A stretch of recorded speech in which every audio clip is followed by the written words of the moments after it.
Halo guys, kembali lagi bersama gue Fadil dari Suka IT.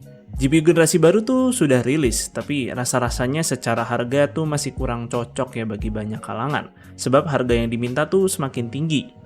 Jadi tentu beberapa ya lebih memilih untuk tidak melakukan upgrade, dan bagi user yang untuk pertama kali mau beli GPU ya mungkin akan terkendala budget nih, yaitu jadi lebih memilih untuk melirik GPU gen sebelumnya. Mungkin ini alasan ya kenapa RTX 2060 Super masih beredar di pasaran. Ya karena masih ada nih produk barunya. Yang salah satunya di sini yang masih jualan yaitu adalah Furrion dengan seri Frozen Thyme milik mereka. Ya walau si 2060 Super sendiri udah diumumkan nih sejak 2019 lalu, yang berarti udah berumur 4 tahun, rasa-rasanya ya di atas kertas GPU ini masih bisa dibilang cukup relevan sih untuk digunakan pada tahun ini.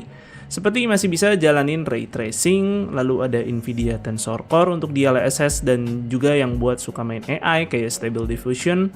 Kemudian juga di sini VRAM-nya masih 8GB yang oke-oke aja nih untuk main resolusi 1080p. Serta secara TDP juga nggak tinggi-tinggi banget karena cuma 175 watt aja. Yang tentu karena GPU ini sudah dirilis 4 tahun lalu, jadi harganya nih sekarang sudah makin menarik. Yang mana di sini GPU-nya hanya dibanderol 3,6 juta aja.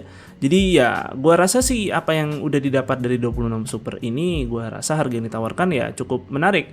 Dan tapi walaupun begitu ya di harga tersebut kita juga bisa menjumpai GPU generasi terbaru seperti RX 6600 dan juga RTX 3050 nih. Jadi ya kenapa nih 2060 Super masih beredar kalau harganya ya sama kayak kedua GPU tersebut? Apa nih selling point dari GPU ini? Maka dari itu pada video ini mari kita coba explore, dimulai dari desain dan build dulu nih untuk Furrion Frostine ini. Ya bisa gue katakan sih GPU ini diberikan treatment yang cukup baik nih oleh Furrion, karena build quality-nya itu cukup solid, backplate-nya itu ya beneran metal, dan secara desain cukup compact dengan dual fan-nya. Jadi ya nggak ada masalah kalau casing kalian itu minim ruang. By the way, kita sudah cukup kenal ya dengan brand lokal satu ini, brand yang dikelola oleh PT Asia Global Successindo yang udah eksis nih selama 3 tahun. Tapi tentu kalau gua telusuri lebih dalam ya GPU-nya Furrion ini sepertinya rebatch dari salah satu produsen China, sebab gua bisa menemukan nih beberapa brand yang mirip di AliExpress.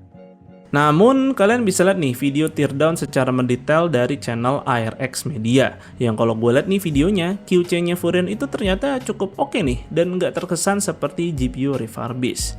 Jadi kayaknya memang Furrion cukup profesional dalam memilih produsen.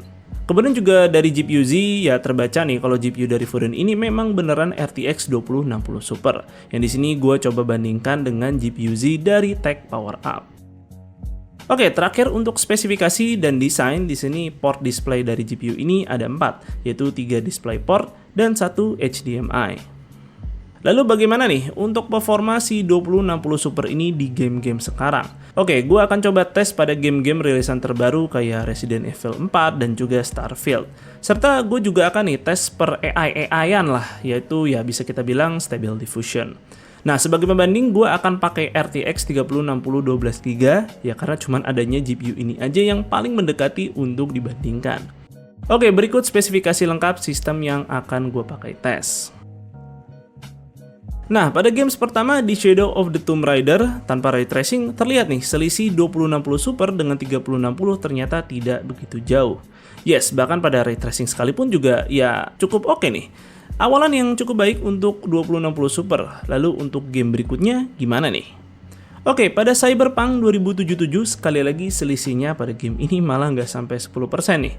Walau sih baik keduanya ya sama-sama nggak playable jika menggunakan ray tracing pada game ini. Jadi disarankan banget kalian aktifin DLSS pada game ini kalau mau main. Selanjutnya ada games Far Cry 6, dan sekali lagi perbedaan 2060 Super dan 3060 itu cukup tipis, yang di sini kayaknya juga nggak sampai 10%. Jadi sejauh ini menunjukkan 2060 Super punya price to performance yang cukup menggiurkan. Oke, kita lanjut, ada games Forza Horizon 5. Nah, sekali lagi perbedaan performanya masih cukup oke, dan performa yang didapat kayaknya sih masih sangat nyaman nih untuk main game racing. Dan gue masih belum selesai, di sini ada game Resident Evil 4 Remake yang ternyata pada game ini sih performanya hampir identik karena cuman kayaknya beda 1% aja. Dan terakhir ada game Starfield yang secara selisih performa juga tidak terlalu jauh. Namun menurut gue sih FPS di bawah 40 itu terasa kurang smooth ya. Jadi kurang rekomen sih untuk main game ini kalau kalian pakai 2060 Super.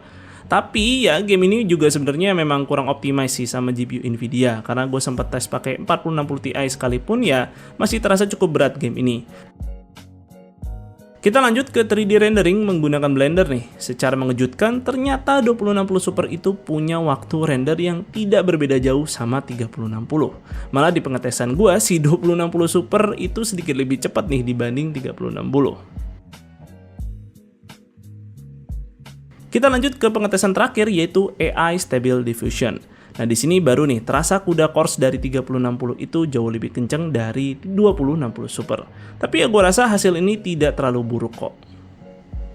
Oke, untuk konsumsi daya GPU 2060 Super saat beroperasi full load, di sini gue tes di paket 3D Mark. Terlihat kalau 3060 itu ya secara konsumsi memang lebih rendah, tapi ya selisihnya juga nggak jauh-jauh amat sih.